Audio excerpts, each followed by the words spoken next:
প্রশাসনকে হয়তো আমরা পাশে পাবো না, কিন্তু আমাদের সাথে জনগণ রয়েছেন ইনশাআল্লাহ।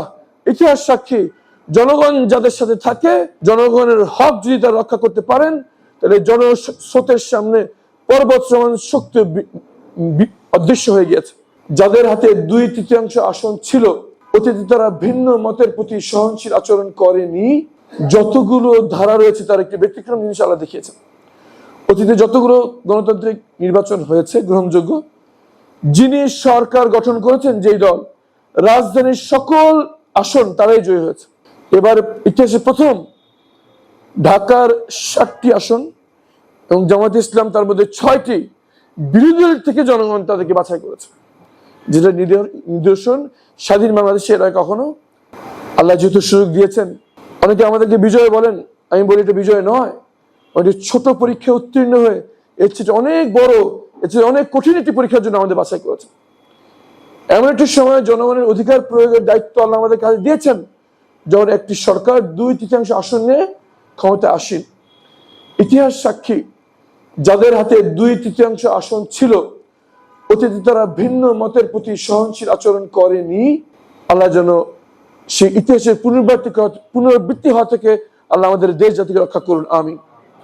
কিন্তু যেহেতু মানুষের অধিকারের প্রতিনিধি দায়িত্ব আল্লাহ আমাদের কাছে দিয়েছেন, তাদের অধিকার আদায়ের জন্য আমাদের সর্বোত্তম চেষ্টা করতে হবে ইনশাআল্লাহ। অনেক ঘটনা সাক্ষী আজকের হেডলাইন আপনারা সবাই ফেসবুকে আমরা যে দেখছি, উত্তর একটাই যে জনগণ আমাদের বেছে নিয়েছিল, কিন্তু একটি অদৃশ্য শক্তি সেখানে বাধা হয়ে দাঁড়িয়েছে।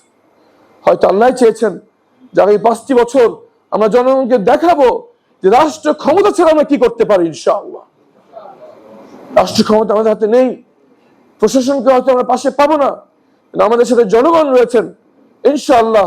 ইতিহাস সাক্ষী, জনগণ যাদের সাথে থাকে, জনগণের হক যদি তারা রক্ষা করতে পারেন, তাহলে জনস্রোতের সামনে পর্বত সমান শক্তি অদৃশ্য হয়ে গিয়েছে ইনশাআল্লাহ।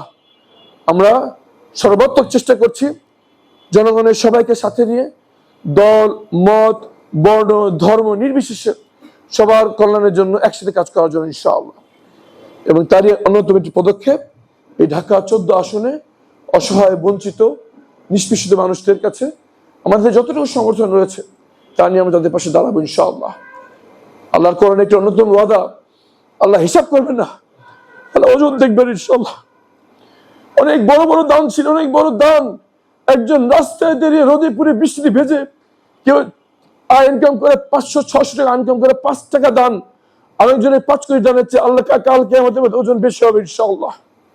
আসুন আল্লাহ আমাদের যতটুকু সমর্থন দিয়েছে চেষ্টা করি আল্লাহর উপর তাওয়াক্কুল করে এই 14 আসনে নিগৃহীত নিষ্পেষিত অসহায় মানুষদের পাশে যতটুকু পারি আমরা দাঁড়াই। আল্লাহ আমাদের ওজন করবেন, সংখ্যা দেখবেন না। আমরা হয়তো বাংলাদেশের এই ভূগোল, এই 14 আসনে বসবাসরত মানুষের খুব অল্প সংখ্যক মানুষের পাশে দাঁড়াতে পারবো ইনশাআল্লাহ। আল্লাহ আমাদের কাছে বরকত দেবেন ইনশাআল্লাহ। এর বিনিময়ে দুনিয়াতে আমাদের রহমত, বরকত, সম্পদের নিরাপত্তা, কাল কিয়ামতে আমাদের এই নাজাতের ওসিলা করবেন ইনশাআল্লাহ।